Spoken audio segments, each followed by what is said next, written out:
What's up, everyone? Welcome to the Tell Me More podcast presented by Major League Success.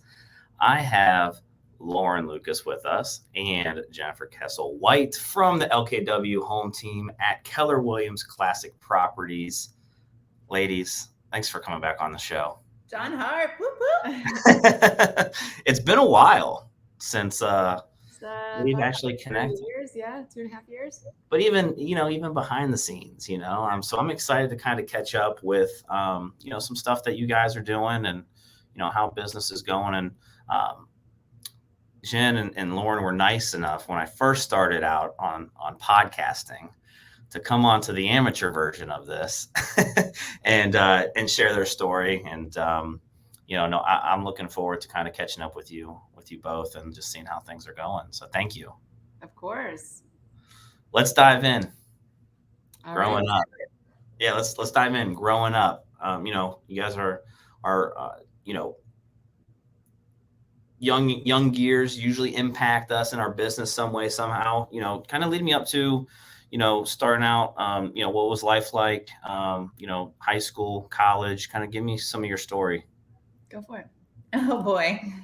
They're very different stories. Very different. I'm from New York City, moved here when I was 18 years old, and worked in the hospitality industry through college, have a degree in small business management and hospitality management.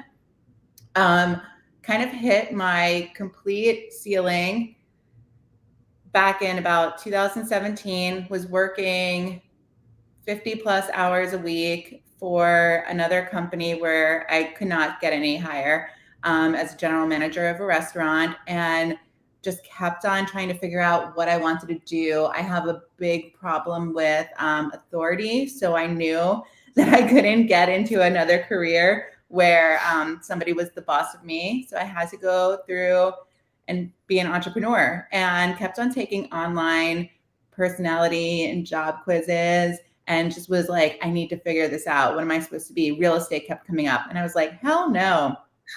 I know my previous real estate agents. At that time, I had purchased 2 homes, and they were always on their phone, running around like chickens with their heads cut off. And I was like, that sounds crazy. Why does this keep coming up?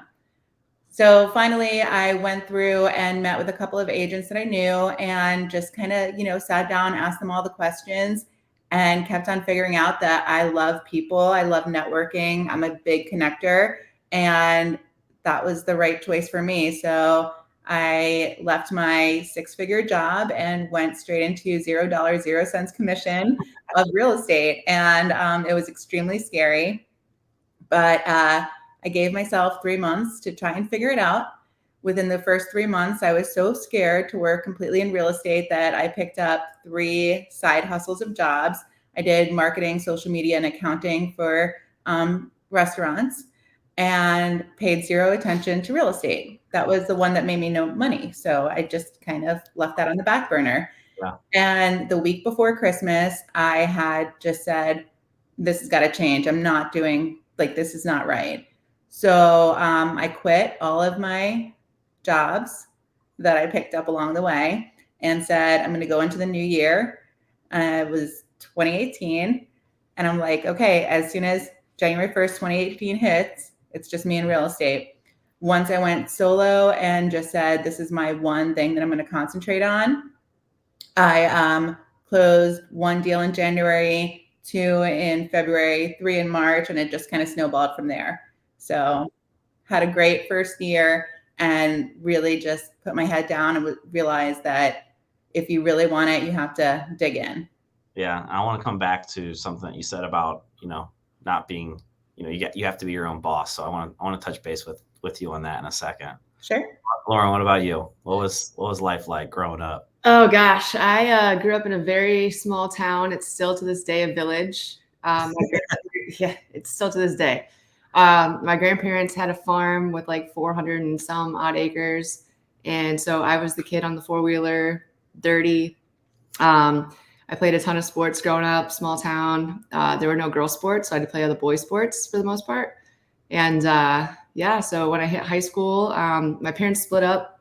So I switched schools, and I hated entering this big school where I knew no one. And you know how middle school is, like all the cliques were already made and the friends were already had. And so I came in as an athlete and ruffled some feathers, taken some people's positions, which wasn't fun as a freshman girl, but made it through and totally fine. I ended up having a great time.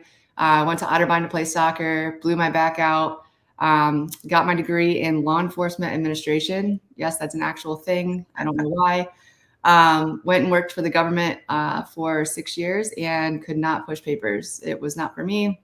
I hated it. Actually started off dispatching for the State Highway Patrol at night with like random Tuesdays and Wednesdays off when I was 21 years old, and that was terrible. So I kind of bumped around a little bit with the state. But yeah, after 6 years, I had a back surgery and was off work for 8 weeks. And I was just sitting there like, what am I doing? Like It was week 2 of my 8 weeks off, and I was already like miserable thinking about going back. Yeah. So I went back for 2 months and I was like, you guys are going to hate me because you just paid me for 8 weeks off, but so then I went and got a job bartending and running a bar at a country club here in town until I figured it out, got my license and hit the ground running. It was 2017. Kind of the same thing. It was like I went to school, graduated with my degree and went to school the next day for real estate. And it was just kind of a new year, new me type of thing. And I was kind of opposite of her, though. I was telling everybody that I was jumping into real estate just because like I had a mortgage, I had, things to pay for. Sure. So I was one of the lucky ones. I had like 7 deals in the first 60 days and it was great, but I had no idea what I was doing. So I relied heavily on a coach and he made me into who I am today.